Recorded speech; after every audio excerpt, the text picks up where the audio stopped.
मस्जिद है और यहाँ पर नमाज अदा की जा रही है।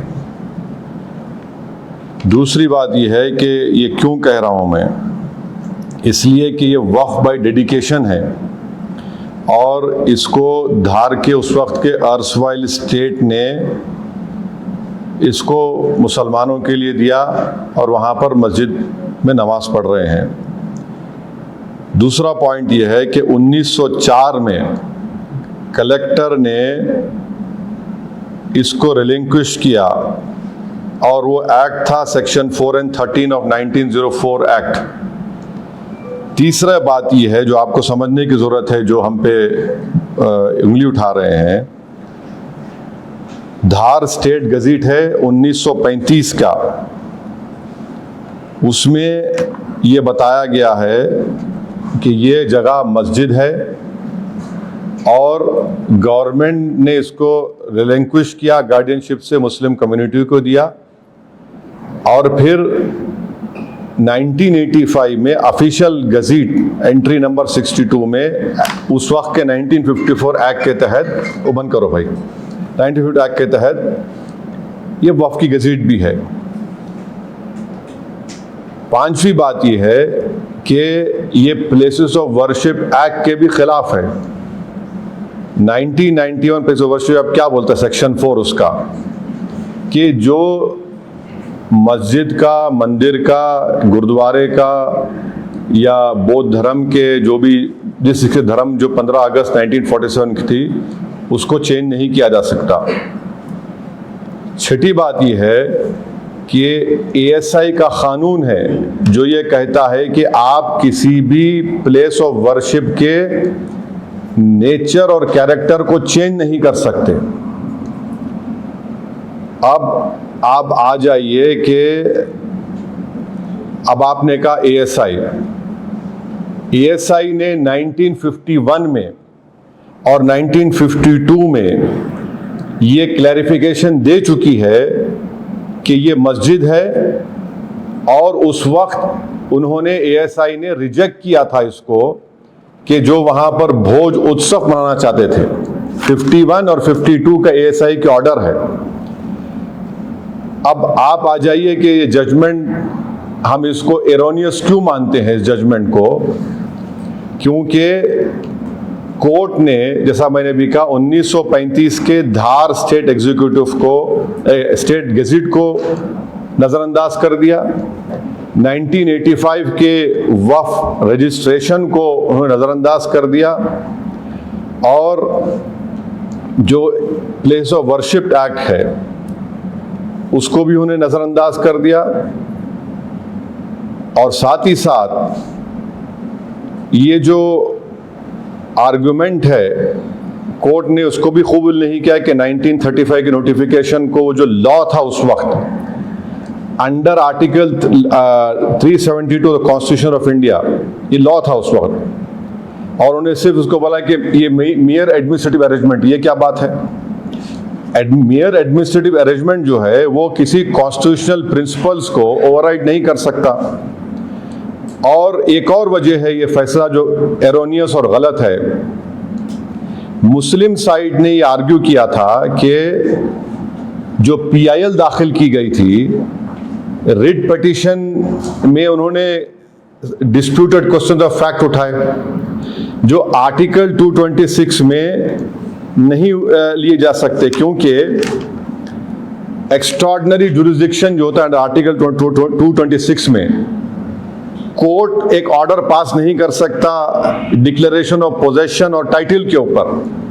और एक और बात जो आपको समझने की जरूरत है कि ऑलरेडी एक सिविल डिस्प्यूट केस चल रहा है टाइटल का, उसको भी कोर्ट ने नजरअंदाज कर दिया। टाइटल का सिविल डिस्प्यूट चल रहा है। एक और बात आपको समझने की जरूरत है कि कोर्ट ने, जो मैंने कहा, अभी आपने सवाल किया कि ये तो बिल्कुल बाबरी मस्जिद का मामला हो गया जजमेंट का। बाबरी मस्जिद केस के मामले में आप कोर्ट ने कहा था कि पोजेशन नहीं था मुसलमानों के पास। भाई मेरा पोजेशन तो आज जुम्मे तक था ना, मेरा पोजेशन आज फ्राइडे तक मेरा पोजीशन था। बाबरी मस्जिद को तो रात के अंधेरे में वहां पर मूर्तियां रखकर मिंबर रसूल पर मस्जिद को बंद कर दिया गया। मेरा तो पोजीशन आज भी है। और फिर 1935 का धार स्टेट गजीट, 1935 का धार दरबार प्रोसीडिंग्स एक्नॉलेज करता है कि वहां पर नमाज पढ़ी जा रही थी। और मध्य प्रदेश का राजपत्रा 85 का वो है बोल रहा है। 1951 में director general of ASI order issue किया कि सिर्फ मुसलमान नमाज पढ़ेंगे और दूसरी कोई मजहब की वहां पर रस्म और रिवाज इबादत नहीं होगी। और फिर मेजर CE लुआर्ड जो एक ब्रिटिश इराक ऑफिशियल था, उसने 1912 में कहा कि भोजशाला एक मिसनॉमर है नाम और इनएक्यूरेट नेम कहा। फिर वहां पर वजू करने की एक टैंक है, वजू के लिए जो नमाज पढ़ने से वजू करना पड़ता है।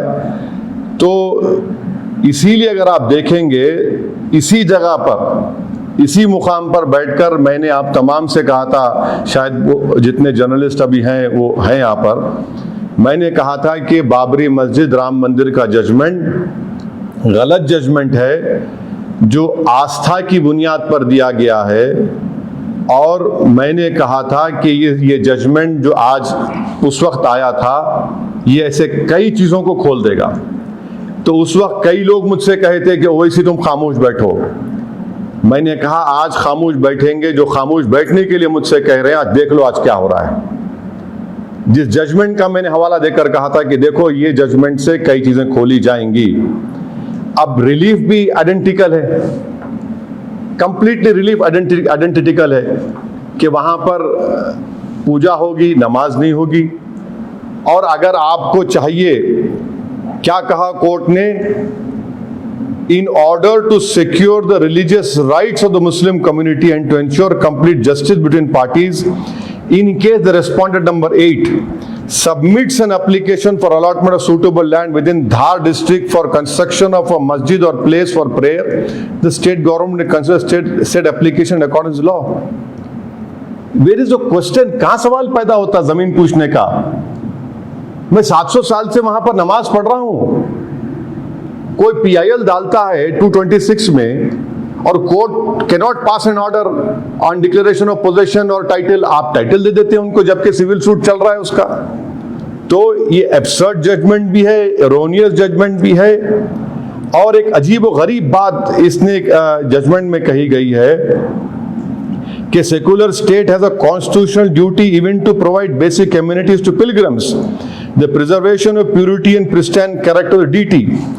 So ये भी it violates successive Supreme Court judgments that say that ये वो Supreme Court judgment कहता है कि the Indian state जो है सब रिलीजन को इक्वली ट्रीट करना चाहिए। अगर ये कॉन्स्टिट्यूशनल ड्यूटी है किसी एक को DT को फेवर करने की, फिर सेकुलरिज्म को क्या होगा बताइए जजमेंट के बाद। तो ये जजमेंट कॉन्स्टिट्यूशनल वैल्यूज के मुताबिक नहीं है। जो बाबरी मस्जिद राम मंदिर का जजमेंट आया था वो सिर्फ एक धर्म को प्रेमेसी दे रहा है और दूसरों के जो वर्शिप है उसको आप खत्म कर रहे हैं। और एक बात यह है कि ये जजमेंट एक फ्लड गेट्स खोल दिया है। अब कल कोई भी जाएगा कि प्लेस ऑफ वर्शिप एक्ट की तो अब अहमियत खत्म होते जा रही, जबकि प्लेस ऑफ वर्शिप एक्ट को राम मंदिर के बाबरी जजमेंट में सुप्रीम कोर्ट ने कहा था उसको बेसिक स्ट्रक्चर से जोड़ा था, वो भी आपने आज कोर्ट ने उसको भूल गया। तो ये तो एक मौकरी बन चुका है, मौकरी बना रहे हैं प्लेस ऑफ वर्शिप एक्ट का। तो ये हमको बोलना है। और एक बात याद रखिए, यहां पर तो कोई इन्वेडर आकर नहीं तोड़े, वो भी तो झूठ सुप्रीम कोर्ट ने कहा था, वो भी झूठ है, पीसफुल स्ट्रक्चर था ये। और एक बात आपको समझने की जरूरत है कि पिटिशनर ने ये कहा कि जो DT मिली उसको उन्हें बताया धार में मिली। मुस्लिम साइड ने बताया कि ये जो मूर्ति मिली थी जो आज किसी इंग्लैंड के बर्तानिया के म्यूजियम में है, वहां से आधा किलोमीटर दूर एक सिटी पैलेस के रूइंस है, वहां पर मिली है। तो ये सब चीजें हैं। और फिर एक बुक पब्लिश हुई थी 2020 में, यूरोपियन रिसर्च काउंसिल और सेंट्रल इंडिया आर्काइव्स में। उस किताब का नाम था धार और उसका गुप्त इतिहास। 1220 में एक जलजला आया था, 1220 में जलजला आया, उसके 60-70 साल के बाद तो सल्तनत पीरियड शुरू हुआ। उससे पहले सल्तनत पीरियड था ही नहीं ना। ये तो हिंदू बादशाहों ने ये दिया था उनको, अब उसको भी कोर्ट ने नजरअंदाज कर दिया। सिविल सूट टाइटल का चल रहा है, डॉक्यूमेंट्स दिए गए गवर्नमेंट ऑफ इंडिया को, एएसआई को, सब कोर्ट ने उसको इग्नोर करके एक एब्सर्ड और गलत फैसला दिया। और हैरत अंगेज बात यह है कि जो एएसआई ने आर्टिफैक्ट्स निकाले, आप मेरे को बताएं आर्टिफैक्ट्स में प्लास्टिक निकलता है क्या? प्लास्टिक निकला। प्लास्टिक कैसे निकला? प्लास्टिक की इजाद कितने साल की पुरानी है, उसको आप बता रहे हैं। तो ऑल इन ऑल मुझे लगता है कि भारत सरकार माने मोदी सरकार और ASI hand in hand petitioner के साथ थे, और ये खुद एक वायलेशन है आर्टिकल 14 और 12 का। और साथ ही साथ ये भी बताना जरूरी है कि 1995 में ये गलती उस वक्त के धार के जो बड़े मुसलमान थे, जो हिमाकतखोर थे, चमचागिरी की आदि करने के आदि थे, उन्होंने एग्रीमेंट करके दिया ये कि हर मंगलवार को या बसंत पंचमी को आप आकर मस्जिद के अंदर ये पूजा करिए। तो ये इसका ब्रीफ फैक्ट ये हम उम्मीद करते हैं कि जब ये मसला सुप्रीम कोर्ट को जाएगा तो सुप्रीम कोर्ट इसको देखकर इंसाफ करेगा। एक स्ट्रांग केस है जो मैंने पॉइंट्स आपके सामने रखे हैं। और ये जो बोला जा रहा है कि वहां पर मंदिर थी, देखिए उसमें जो इंस्क्रिप्शन है, जो इंस्क्रिप्शन मिले हैं, वो इंस्क्रिप्शन क्या कहती हैं कि एक वो स्कूल था, गुरुकुल था, क्योंकि राजा भोज ने संस्कृत लर्निंग का एक लफ्ज सिखाते थे। तो जैसा हम पार्लियामेंट को बोलते हैं कि ये जनता की बहुत बड़ी मंदिर है, तो मंदिर पूजा की जो तो नहीं है, वो तो इलेक्टेड, वैसा ही वो एक गुरुकुल था। वो जलजला आया 1220 में, उसके बाद फिर दोबारा बनाया गया। तो अब इसको आप ऐसा कर रहे, इसका गलत फैसला नहीं। एक मिनट ठहरिए, मुझे मानने का सवाल नहीं है, जो फैक्ट्स है उसको मैं मानता हूं और वो फैक्ट्स मैं आपके सामने रखा हूं। इस फैक्ट्स को नजरअंदाज करके आपने फिर बिलीफ के नाम पर फैसला कर दिया। भाई 1951-52 का जो एएसआई की रिपोर्ट है उसको क्या करेंगे? गजीट है, और गजीट जब इशू हुई थी उसके 1 साल तक आपको राइट है ऑब्जेक्ट करने का, रजिस्ट्रेशन का, आपने ऑब्जेक्ट ही नहीं किया। आखिर क्या करना चाहते हैं? क्या करना चाहते हैं हमको बता दीजिए। आप बाबरी मस्जिद में एक बोलते हैं, यहां पर एक हो जाता है। तो हमको उम्मीद है कि सुप्रीम कोर्ट में जब ये अपील करेंगे, हमको उम्मीद है कि इंशाअल्लाह इंसाफ होगा। सर, पूछ सकते हैं सवाल? हाँ सर, आपने कहा कि जो अयोध्या का फैसला हुआ था वो आस्था की बुनियाद पे हुआ था। इसमें तो आस्था की बुनियाद नहीं, फैक्ट देख के किया गया। कौन से फैक्ट बोलिए? नंबर 1। दूसरा, नहीं फैक्ट कौन सा? नहीं, एक मिनट ठहरिए। फैक्ट नहीं, एक मिनट ठहरिए, एक मिनट। आपको सवाल करने का राइट है, मेरे को फैक्ट बोलिए। फैक्ट बोलिए। बता रहा हूँ सर। हाँ, आप कह रहे हैं 700 साल से हम नमाज पढ़ रहे हैं। हाँ। 700 साल के पीछे का भी इतिहास है। कहाँ? भोज का इतिहास कहाँ है? नहीं है। नहीं, एक मिनट ठहरिए। प्रमोद साहब एक मिनट। प्रमोद साहब एक मिनट ठहरिए। ने बनवाया? नहीं, अरे देखिए, मरने के बाद सुनिए एक मिनट। आपको मैं कह रहा हूं 1220 में जलजला आया, उसके 70 साल के बाद सल्तनत की हुकूमत शुरू हुई। ये किसने दिया था इस जगह को? अच्छा, वहां पर पूजा किस? मैंने आपको कहा 1995 में 10 रुपए का स्टैम्प पेपर पर बाज़ हिमाकतखोर जो ये गुलाम परस्त मुसलमान होते हैं, उनकी गलती।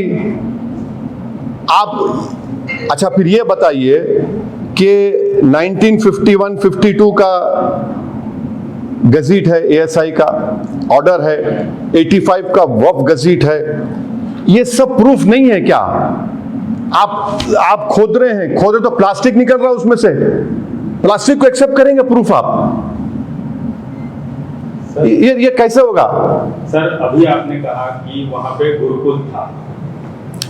गुरुकुल एक मिनट, अच्छा क्या, सुनिए एक मिनट, प्रमोद साहब एक मिनट। 1220 में जो जलजला आया, उसके जो जलजले के बाद पूरा बर्बाद हो गया वो, तो उस वक्त के जमाने में कोई कॉन्ट्रैक्टर नहीं होते थे, जो रूइंस होते थे उसको इस्तेमाल करके बनाए जाते थे। और वो उसमें जो गुरुकुल है, मंदिर नहीं कहा मैंने। सर हाईकोर्ट ने भी यही बताया है कि संस्कृत लर्निंग सेंटर वहां पर जो, देखिए संस्कृत लर्निंग सेंटर जलजला जब आया 1220 में, तो वो पूरा बर्बाद हो गया। उसके 70 साल के बाद तो सल्तनत शुरू हुई ना, यही तो हम आपसे कह रहे हैं। इसीलिए तो 1951-52 एएसआई की रिपोर्ट,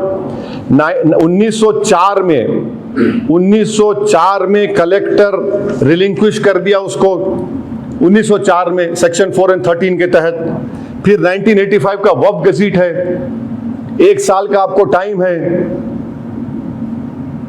हम 700 साल से मस्जिद में नमाज पढ़ रहे वहां पर। आर्टिकल 226 के तहत पीआईएल में क्या कोर्ट को राइट है कि order of declaration of possession title pass कर दे, जबकि सिविल सूट पेंडिंग है वहां पर टाइटल के ऊपर। ये सब गलतियां हैं इसमें, इसीलिए तो हम कह रहे हैं कि सुप्रीम कोर्ट को जाएंगे। नमाज पढ़ने को लेकर दूसरी जगह दी जाएगी। ऑल्टरनेट, देखिए ऑल्टरनेट वो ऐसा है ना कि वो मेरे अब्बा की, मेरी अम्मा की प्रॉपर्टी नहीं है, मस्जिद है जिसका मालिक अल्लाह होता है। ये क्या बात है, 5 एकड़ ले लो, उस वक्त के लिए बोले आप अप्लाई करो, ले यार सर नहीं, ये तो हो ही नहीं सकता ना। टाइटल का सूट पेंडिंग है, 700 साल से मेरा पोजेशन है। चलिए 700 साल भी मत मानिए भाई, आप तो आजादी के बाद तो हम संविधान दिए ना, तो संविधान में क्या इसका प्रोविजन नहीं था कि संविधान के तहत ये सब 19 वफ का गजीट एंट्री 612 1985 में हुआ? क्या स्टेट ने इसको नहीं माना, उस वक्त के कानून को माना? इसीलिए हम कह रहे हैं इसीलिए हम कह रहे हैं कि ये हाई कोर्ट का जजमेंट एरोनियस है, एब्सर्ड है, गलत है। सर आप कह रहे हैं कि 700 साल से आपका पोजीशन था, लेकिन आजादी के बाद सरकार दर सरकार वहां पे परमिशन दिया गया पूजा करने का। अरे एक मिनट, आप गलत बोल रहे हैं, उस समय गलत बोल रहे हैं आप। देखिए आप अपना होमवर्क नहीं आप होमवर्क पूजा करने का कब दिया बताओ, तारीख बताओ। दिग्विजय सिंह की सरकार से। अरे भाई आपको मैं सुनिए ना, दिग्विजय की एक मिनट ठहरिए, आप लोग पढ़ के नहीं आते। 1995 में बाज खुशामद पसंद गुलामी जहनियत रखने वाले मुसलमानों ने 10 पेपर के स्टैम्प पेपर में गलती की। कैसे बोल आजादी के बाद आप? सर मैं बता रहा हूं नहीं, आपको देखिए, आप देखिए एक बात सुनिए, आप अभी मत करिए, मैं और भी बोल सकता हूं, ये व्हाट्सएप यूनिवर्सिटी का फॉरवर्ड मत करिए। मैं आपको फैक्ट्स बोल रहा हूं जिम्मेदारी के साथ, जिम्मेदारी के साथ। क्यों ले ऑल्टरनेट लैंड? मेरी जमीन, मेरी मस्जिद है, वो मेरी जाती प्रॉपर्टी थोड़ी है, क्यों लूं मैं? आप 6 दिसंबर को अगर मस्जिद नहीं तोड़ते तो जमीन देते थे मुझे आप। यहां पर 700 साल से नमाज पढ़ रहे हम, पूरे फैक्ट्स में आपके सामने रखा हूं। सर 95 में अनुमति दी गई पूजा करने की। अरे 87 में मेरे भाई एक मिनट देखिए, 98 में अनुमति दी गई। अरे आप समझ नहीं रहे हैं मेरी बात को, आप एक ज्ञानी आदमी है, मैं तो वही कह रहा हूं। 95 किसने दिया आपको? 10 रुपए के स्टैम्प पेपर पर गुलामी की जहनियत रखने वाले मुसलमानों ने ये लिख कर दिया, आप आ जाइए मंगलवार को। अरे वो तो बिल्कुल ही बकवास किस्म के मुनाफिक बोलना चाहिए लोगों को। तो उनके ना तो मस्जिद उनकी मां की थी, ना उनके अब्बा की थी, ना उनके खानदान की थी, वो तो जालिम है वो लोग। तो तब से लेके 95 से लेके अब तक जमात के लोग क्या कर रहे थे? 2022 में ये एक मिनट ठहरिए, आपने किसी चीज को शुरू कर दिया। 2022 में ये पीआईएल दाखिल होती है, 2022 में पीआईएल दाखिल होती है और कोर्ट के सामने ये तमाम चीजें रखी गई, ऑनरेबल कोर्ट के सामने। अभी आप बोले आजादी के बाद, अब मैं बोल रहा हूं आपको शुरू से 95 में ये हुआ, और वो भी उन बेवकूफ किस्म के जुल्म करने वाले, गुलामी की ज़हन रखने वाले गलती की वजह से हुआ। मगर ये पीआईएल फाइल हुआ 2022 में, पीआईएल फाइल हुआ और उसके बाद ये सब चीजें होती हैं। अब आगे आप तो क्या करेंगे? आपकी क्या राय है? तो क्या नहीं, हमको यकीन है कि मुस्लिम साइड जो है वो सुप्रीम कोर्ट जाएगा और इंशाअल्लाह सुप्रीम कोर्ट के सामने ये सब चीजें रखी जाएंगी और सुप्रीम कोर्ट इंसाफ करेगा और मस्जिद रहेगी। हाँ, मैं बोल रहा हूँ ना, जो वहाँ सपोर्ट करेंगे। नहीं, देखिए वहाँ के लोग काबिल हैं, वहाँ के जो लॉयर्स हैं जिसको मैंने बात किया, वो लोग जाएंगे सुप्रीम कोर्ट को और उनको जाना भी चाहिए। सर ये गलत प्रेसिडेंट बन जाएगा। आप क्या खोल रहे हैं? आप तो दरवाजे खोल रहे हैं किस चीज के? ये सब निफाक पैदा करने के, ये टेंशन पैदा करने के, डिसएग्रीमेंट्स के। सुप्रीम कोर्ट ने जो बाबरी मस्जिद राम मंदिर में कहा, एग्रेगियस एक्ट कहा, और उन्होंने कहा कि हिस्ट्री क्या उसमें कहा था, पढ़ लीजिए जाकर आप। अब उसके बरखिलाफ हो रहा है ना। जिस चीज का वादा मैंने यहीं पर बैठ के मैंने कहा था आपसे, अनेरी से, प्रमोद साहब थे, आप सबसे कहा था देखो ये दरवाजा खुलेंगे, फ्लड गेट्स को खुलते जा रहे हैं। अच्छा सर, एक चीज हाँ, आगे ऐसे कितने दरवाजे और खुले? फ्लड गेट्स है, आपने दरवाजे खोल दिए हैं। और कितनी मस्जिदें निशाने पर होंगी? अब तो कोई भी मस्जिद निशाने पे होगी। बोलेंगे हमारे को उस पर आस्था है, खत्म हो गया मामला। अगर हैदराबाद में बीजेपी सरकार आती है तो क्या मक्का मस्जिद पे दावा होगा? तो फिर अब ये देखिए, आएगी नहीं आएगी, इंशाल्लाह नहीं आएगी।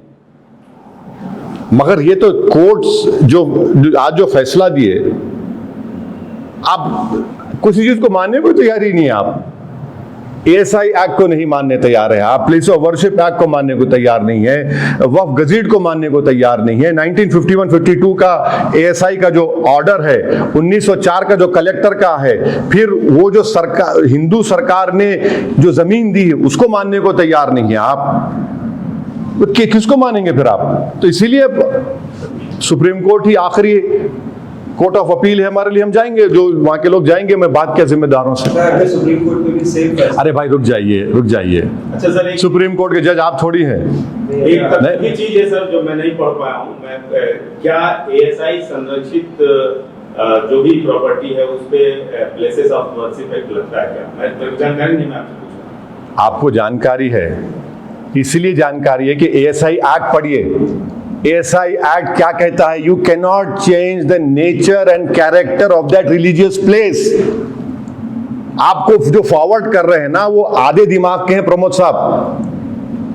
वक्फ क्या जो एक्ट है, अरे सुन तो, अरे देखिए अब आपको तकलीफ हो रही है, मैं बोला अरे सुन, नहीं, देखिए एक काम करिए, नवीन कपूर को बिठाइए, डिबेट कर लेंगे। आप क्यों कर रहे हैं? वो जो आपको फॉरवर्ड कर रहे हैं, तो मेरे को कोई फॉरवर्ड नहीं किया, बस मैं समझना चाह रहा हूं। समझिए ना, प्लेसेस ऑफ वर्शिप एक्ट क्या एएसआई संरक्षित प्रॉपर्टी? आपको समझिए बात को। एएसआई एक्ट आप पढ़े? आप नहीं पढ़े एएसआई एक्ट, या जो फॉरवर्ड किया आपको? एएसआई एक्ट खुद ये बोलता है कि किसी रिलीजियस प्लेस का नेचर और कैरेक्टर आप चेंज नहीं कर सकते। आपने जजमेंट के बाद उसको चेंज कर दिया आपने। प्लेस ऑफ वर्शिप आप, चलिए आपकी बात, ये बोलिए एएसआई एक्ट। प्रमोद साहब, मैं ये कानून को पढ़ा हूं, मैं 120 पेजेस का डाइसेंट रिपोर्ट उस गलत काले कानून पर दिया हूं, इस पर भी मैंने लिखा है। आप हाउ डू यू चेंज? आपने एएसआई एक्ट की धज्जियां उड़ा दी, कैरेक्टर उसका बदल दे रहे हैं आप बोल रहे मस्जिद ही नहीं। अरे भाई, जब प्रोटेक्टेड मॉन्यूमेंट है तो प्रोटेक्टेड मॉन्यूमेंट क्या है? मस्जिद है ना, मंदिर थोड़ी है प्रोटेक्टेड मॉन्यूमेंट। आप उसको ही चेंज कर दे रहे। 51, 52 का जो एएसआई की रिपोर्ट है उसको आप नकार दे रहे। 1904 का कलेक्टर के ऑर्डर को नकार दे रहे। 1985 का वक्फ गजीट उसको आप बोल रहे कि नहीं है। क्या सही है फिर? पानी की टांकी है वहां पर वजू करने के लिए, उसको आप बोल रहे नहीं है। सर जब आप बता रहे हैं कि फ्लड गेट्स इस तरीके से खुल रहे हैं, तो क्या आप चाहते हैं कि दूसरी पार्टी भी साथ में आए, ऑपोजिशन पार्टी साथ में और पार्लियामेंट में? देखिए जो इंसाफ पसंद है, जो इंसाफ में भरोसा रखता है, जो सच्चाई को मानता है, जो इस देश के प्लुरलिज्म और डाइवर्सिटी को मानता है, और जो दोनों धर्मों में और दूरियों को फैलाने का ख्याल नहीं है, तो जाहिर है उनको इस पर कुछ बोलना पड़ेगा। सर एक बुनियादी मसला है, इससे अलग हटके उस पर आपसे सवाल करना चाह रहे थे कि जो अभी पेट्रोल की कीमतें बढ़ी हैं, आज वही सबसे बड़ा खबर था, उस पर आप क्या कहें? और यूएई का विजिट पे भी आप बोलना चाहते हैं। एक बात सुनिए, आप लोग खुश हैं पेट्रोल की कीमत बढ़ गई बोल के? बोलिए ना, आप लोग खुश हैं पेट्रोल की कीमत बढ़ गई? बेचारे आप लोगों की तनख्वाह कितनी होगी, कैसा जीते आप लोग, इसके बाद मुझे को नहीं मालूम। 3 रुपये शायद हैदराबाद में बढ़ गए, 3 रुपये 4 रुपये, हाँ 3 रुपये पेट्रोल पे। खाली 3 रुपये पेट्रोल पे नहीं बढ़ रहे हैं, अब इसका इन्फ्लेशन बढ़ेगा, इसका इफेक्ट होगा तरकारी के ऊपर, इसका इफेक्ट होगा हर खाने की चीजों के ऊपर। गरीब की तनख्वाह तो नहीं बढ़ रही है, क्या जर्नलिस्ट की तनख्वाह बढ़ रही है? पेट्रोल बढ़ गया तो नहीं बढ़ रही है ना आप लोगों की तनख्वाह। अब उसी में प्यारे आपको लगे रहो, कट करते रहो, कहां है? और ये मत बोलिए, हम बीजेपी से कहना चाह रहे हैं, देश के प्रधानमंत्री से कहना चाह रहे हैं, ये जंग की वजह से नहीं, आपकी गलत पॉलिसियों की वजह से ये कीमतें बढ़ रही हैं। 11 साल से अब सरकार में स्ट्रेटेजिक पेट्रोलियम रिजर्व्स कितना है हमारे पास, क्यों नहीं बढ़ाया उसको आपने? कितना 70 दिन 70 डेज क्या हमारे पास स्ट्रेटेजिक पेट्रोलियम रिजर्व्स है, क्यों नहीं बढ़ाया आपने 11 साल में?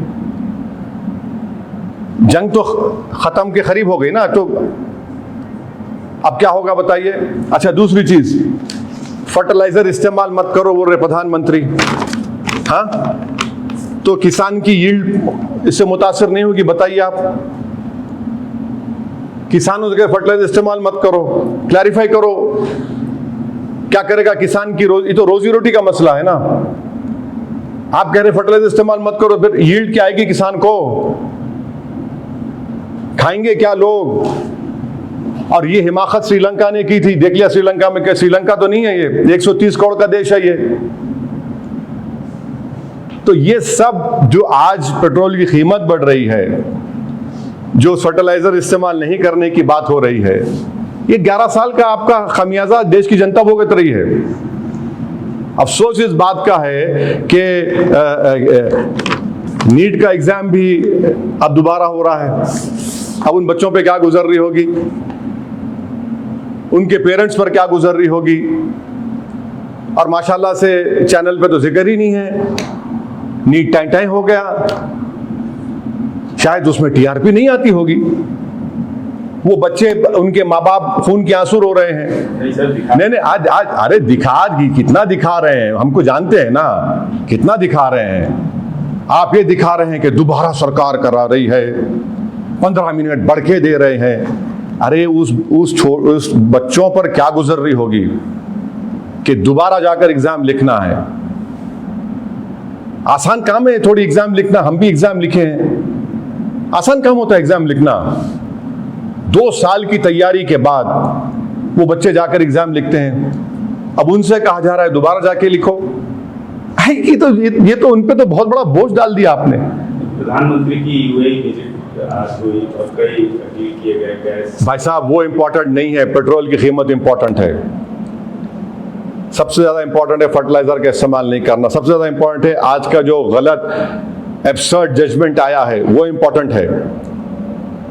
तो सॉल्यूशन निकलेगा सर, विजिट किए हैं। हाँ 11 साल से कितने मरतबा गए प्रधानमंत्री बताइए, कहां नहीं गए? मैप उतार दिए वर्ल्ड का, उंगली रखी है वहां पर, देश के प्रधानमंत्री जा चुके हैं। 11 साल से हमारे स्ट्रेटेजिक पेट्रोलियम रिजर्व्स कितने बढ़े बता दीजिए आप। नहीं बढ़े ना, क्यों नहीं बढ़े? उसका जिम्मेदार कौन है? आप ही तो सरकार में है। ये जो ईरान अमेरिका की जंग की वजह से नहीं हो रहा, ये गलत पॉलिसियों की वजह से आज हम परेशान हैं। सर, अभी एनर्जी, इंफ्रास्ट्रक्चर और डिफेंस ये पिवटल अग्रीमेंट्स हुए बोलकर उपल प्रधानमंत्री जी ने कहा। सर मतलब अभी एलपीजी के स्टेटमेंट, एलपीजी स्टेटमेंट अभी एक्सपेक्टेड है। मतलब see when the situation is somewhat very critical and serious, even the Are you trying to tell me that after Mr. Narendra Modi's visit to UAE, the price of petrol will come down? बोलिए ना। यकीनन वहां पर 20 से कितने करीब 25 लाख 30 लाख भारत के लोग रहते हैं। कामयाबी से हमको बहुत बड़ा फॉरेन एक्सचेंज सबसे ज्यादा यूएई से आता है। ताल्लुकात अच्छे होने चाहिए, मगर आप लोग ये भूल रहे हैं कि पेट्रोल की कीमत बढ़ चुकी है। पेट्रोल की कीमत की बढ़ने, पेट्रोलियम प्रोडक्ट्स की कीमत बढ़ने से इसका असर का आम आदमी पर पड़ने वाला है। फर्टिलाइजर आप इस्तेमाल मत करो बोल रहे, तो किसान क्या करेगा? उसकी यील्ड नहीं आएगी। सिर्फ भारत में नहीं, कई सारे देशों में इसका असर दिखाई दे रहा है। कई मुल्कों ने पहले ही बढ़ाया था, भारत अभी बढ़ा रहा है सब। तो अच्छा हो रहा है। हम तो विश्वगुरु है ना। आप इसका मतलब आप भारत को विश्वगुरु नहीं मानते। आप नहीं मानते तो बोल दीजिए आप नहीं मानते। क्यों नहीं बोलते? आप शर्मा रहे क्यों? बोल दीजिए। 11 साल से कंटिन्यूस देश की जनता ने बीजेपी को सत्ता दी है। 300, 280, अब 200 क्या 35-40 जो भी है, थर्ड टाइम, जो भी हो थर्ड टाइम। ये तो सब 11 साल की वजह से हो रहा है ना। स्ट्रेटेजिक पेट्रोलियम रिजर्व क्यों नहीं है हमारे पास? हमने गैस का, एलएनजी का डाइवर्सिफिकेशन क्यों नहीं किया? हमने ये सब चीजें हैं। So what do you have to say on the Bhojshala? अरे I have said enough now. No, it is नहीं, it is very difficult. देखिए इतना मुश्किल काम है। अरे भाई साहब, मैं क्या कोई इंटरप्रेटर हूँ, ट्रांसलेटर हूँ जो अब आपको बोल दिया उर्दू जबान में पूरा फिल बदी बोला, उसको बोलते हैं ना एक्स टेम्पो जो बोलते हैं, बोल चुका हूँ। आपको कोई क्वेश्चन है तो पूछ लीजिए शॉर्ट में। वही question Sir, the High Court observes this was a Sanskrit learning center, and considering all the ASI reports, Please understand that the High Court judgment is absurd, erroneous, and a wrong judgment. In 1220, an earthquake took place, and what was found was, it was said that it was not a temple, a place of worship. It was not that. It was some Sanskrit inscriptions related to grammar and poetic compositions. Supports its identity as an educational institute rather than a religious shrine. Why is it that we are forgetting that it was a waqf by dedication given by the then Dhar erstwhile state? In 1904, the collector relinquished this property under section 4 and 13 of 1904 Act. Why has the court not given consideration to the 1951 and 52 orders of the ASI that clarified that the building functioned as a masjid? And in 51 and 52, the ASI rejected the Hindu request to organize Bhoj Utsav on that premises. How is it that the court has completely ignored entry 612 of the official gazette of 1985 as per the Waqf Act of 1954? And how is it that they have completely ignored, the Honorable High Court has ignored the administrative history. 1935, the court has forgotten to give consideration to 1935 Dhar State Gazette. And then the court rejected the argument that the 1935 notification was a law in force under Article 372 of the Constitution. वो भी आप court has rejected it. And then relinquishment,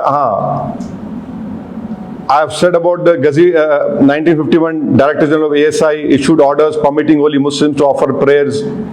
And there is a book published by European Research Council and Central India Archives, and the book name was Dhar aur uska Gupt Itihas. 1220 an earthquake happened, and 60-70 years after that the Sultanate period came into existence. The court completely ignored that a civil suit of title is pending. Documents were submitted, notices were issued to Government of India, ASI. Despite that, the court has ignored it. And then they talk about artifacts. What is this ASI saying that artifacts also included, plastic? When was plastic invented? ये भी तो चीज है. So that, and yes, in 1995, some Muslims whose whole DNA was to succumb to the governments of the day, illegally, without having any authority, which is a waqf property. No one can make an agreement on a waqf property. They had no connection whatsoever with this masjid, which is a waqf property. They made a 10 rupee stamp paper, and agreement was done that every Tuesday and on a Basant Panchami a puja would be done. Who are these fellows? They have no locus standi to do that. They did an illegal act. And please remember that this PIL was filed in 2022. And why I say this court judgment is wrong? Because under extraordinary jurisdiction, Article 226, the court cannot pass an order on declaration of possession or title. And we hope that the Honorable Supreme Court will do justice, because this is a complete, replica of the Ram Mandir Babri Masjid judgment. If you want, let the government give them some other land. No. It is a masjid for 700 years. You cannot dispossess me from that masjid. The judgment itself is wrong. It is absurd, it's erroneous. Okay? Thank you, sir. Thank you. State के अंदर census शुरू हुआ है sir, बहुत सारे लोगों में confusion है. क्या करना है? नहीं नहीं, सेंसस पे, सेंसस में हम तो अपील कर रहे हैं, आप हिस्सा लीजिए. हाउस होल्ड सेंसस हो रहा है, उसमें पूरा हिस्सा लीजिए.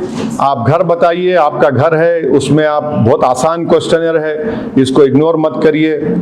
और जब पॉपुलेशन का सेंसस होगा जरूर करवाइए, क्योंकि देखिए एक कोशिश बीजेपी ने कर ली है डिलिमिटेशन एक्ट की,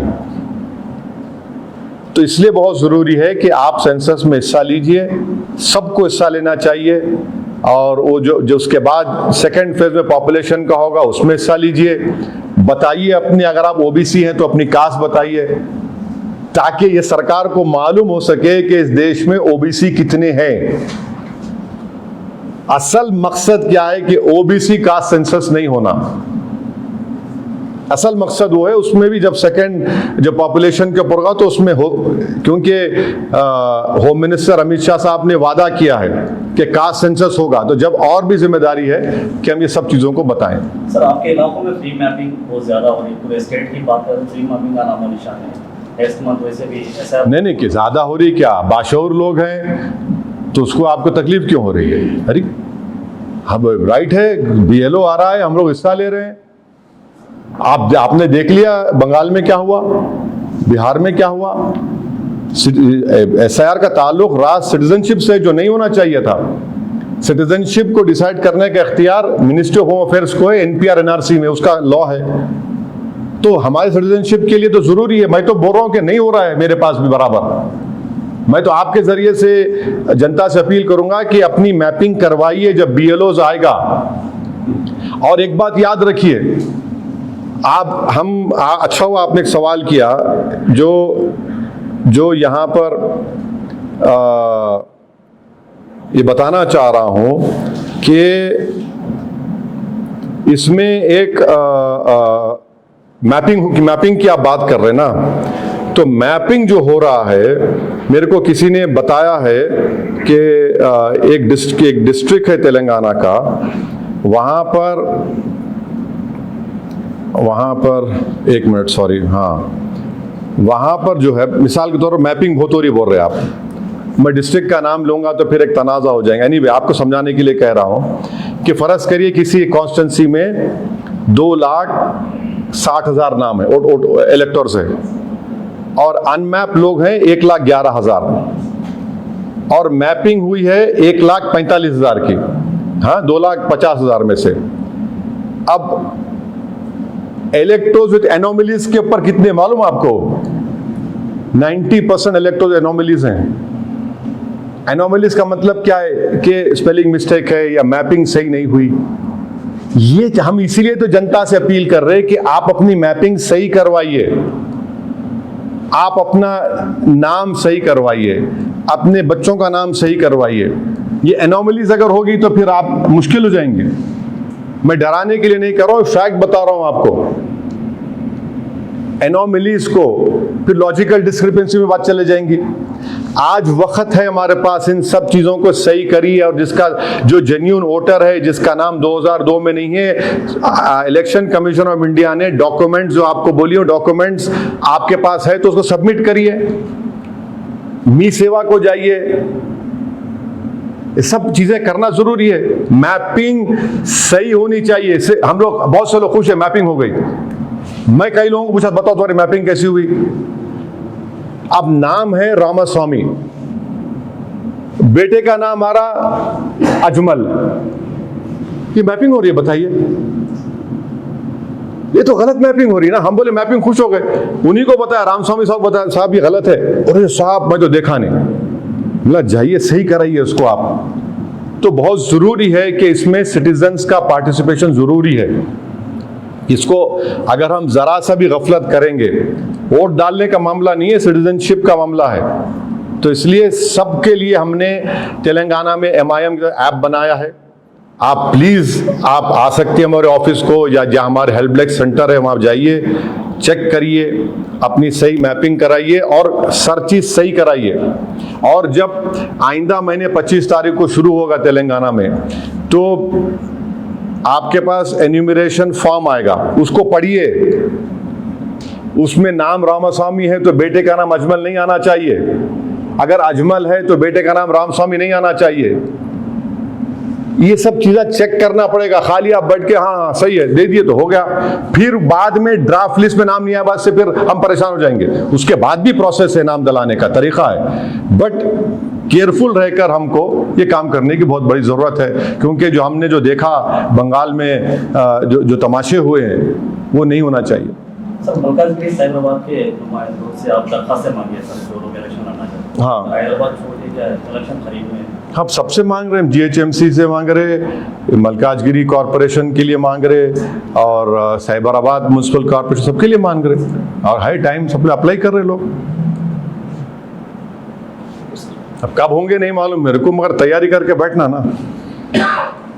आज, क्योंकि देखिए आगे दरख्वास्त आ गई तो हम लोग डिसाइड भी कर सकते हैं, और फिर ऐलान भी करेंगे। और ज़्यादातर हम चाह रहे कि पढ़े लिखे और जज्बा रखने वाले नौजवान लड़के लड़कियां सामने आए, आप अप्लाई करें वो। ओके सर, हो गया, थैंक यू।